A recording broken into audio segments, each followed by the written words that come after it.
श्री कृष्णाय नमः। ओम श्री कृष्णाय नमः। ओम श्री कृष्णाय नमः। राधा रानी नमः। राधा रानी नमः। जय सिया रामचंद्र नमः। वैष्णो माता नमः। आज आमी भगवद गीतार 11 अध्याय विश्वरूप जोग दर्शनेर श्लोक 7 पाठ करछि।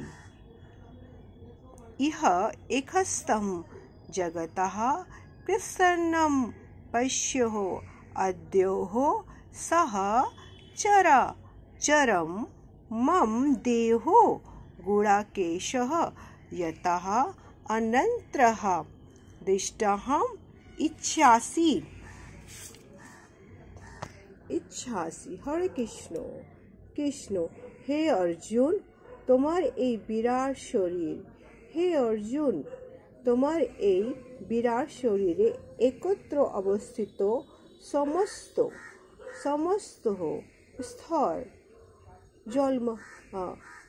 জগমাত্মক বিশ্ব এবং অন্য যে কিছু দেখতে ইচ্ছা করে তা এখনই দর্শন করো। তাৎপর্য, এই এক জায়গায় বসে সমস্ত ব্রহ্মাণ্ড দর্শন করা কারোরই পক্ষে সম্ভব নয়। এমনকি সর্বশ্রেষ্ঠ উন্নত বৈজ্ঞানিকদেরও এই ব্রহ্মাণ্ডের অন্যান্য একাংশ কোথাও যা হচ্ছে তারা দেখতে পারে না। কিন্তু অর্জুনের মতন ভক্ত বিশ্ব ব্রহ্মাণ্ড যে কোনো অংশে তা কিছু বিদ্যমান সে সর্বই দেখতে পাচ্ছেন। অতীত, বর্তমান, ভবিষ্যৎ সম্বন্ধে সব কিছুই যাতে দেখতে পারেন, সেই জন্য শ্রীকৃষ্ণ তাকে শক্তি প্রদান করেছেন। এইভাবে শ্রীকৃষ্ণর কৃপার ফলে অর্জুন সব কিছু দেখতে সামর্থ্য হয়েছিলেন। হরে কৃষ্ণ হরে কৃষ্ণ হরে কৃষ্ণ। শ্লোক 8। না তু মাম শক্ষ্যঃ দৃষ্টম অন্যেন एवं स्वचक्षुषः दिव्यं ददामि ते चक्षु पश्यो मे যোগেশ্বরম। অনুবাদ, কিন্তু তুমি তোমার এই বর্তমান চক্ষু দ্বারা আমাকে দর্শন করতে সক্ষম হবে না হে পার্থ। তাই আমি তোমাকে দিব্য চক্ষু প্রদান করছি। তুমি আমার অচিন্তায় যোগেশ্বরম দর্শন করো। তাৎপর্য শ্রীকৃষ্ণ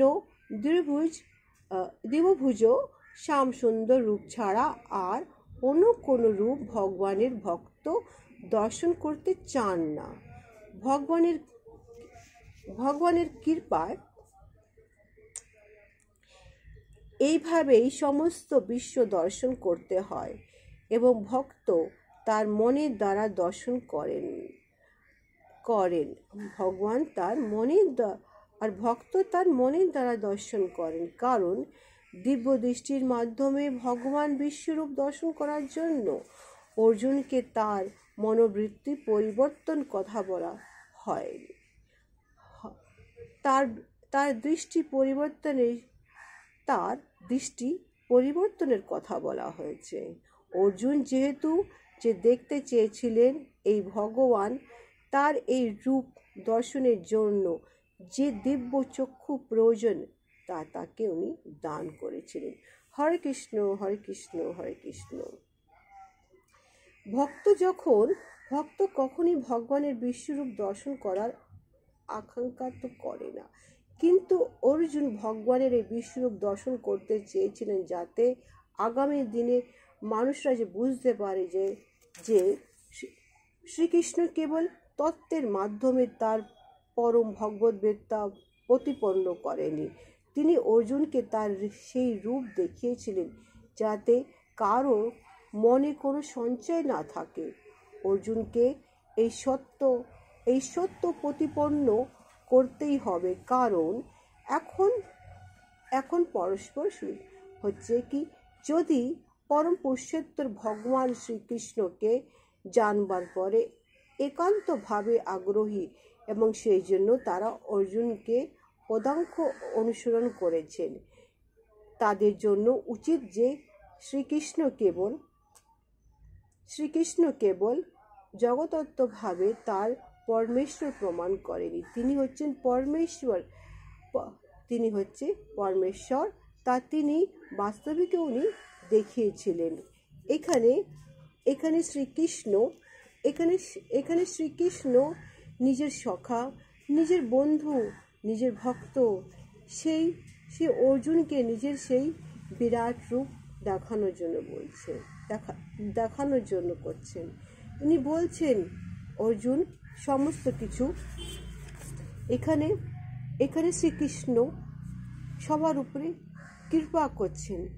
উনি বলছেন কি এই সমস্ত ব্রহ্মাণ্ড, এই সমস্ত কিছু সব কিছু যেন তার মায়া, তার রচনা, তার কিছুই করা, তা সত্ত্বেও তার বন্ধু বান্ধব সেই সব প্রতি তার মনের মধ্যে অগাধ প্রেম, অগাধ ভালোবাসা। তার বন্ধুরা সেই কৃষ্ণকে সেই রূপেই দেখে, সেই তার বাল্য সখা, সেই তার মাখন চোরকে সেই রূপেই দেখে, তারা সেই রূপেই তাকে দেখতে অভ্যস্ত। কিন্তু অর্জুন এখানে তার সেই বিশ্ব ব্রহ্মাণ্ড রূপটা দেখার জন্য আগ্রহী হচ্ছেন, যার জন্য শ্রীকৃষ্ণ অর্জুনকে তার একটা চক্ষু প্রদান করছে, মনের চক্ষু। আজ আমি ভগবদ্গীতার অনুবাদ শ্লোক এখানেই শেষ করছি। আগামী পর্বে আবার একটি শ্লোক নিয়ে উপস্থিত হব।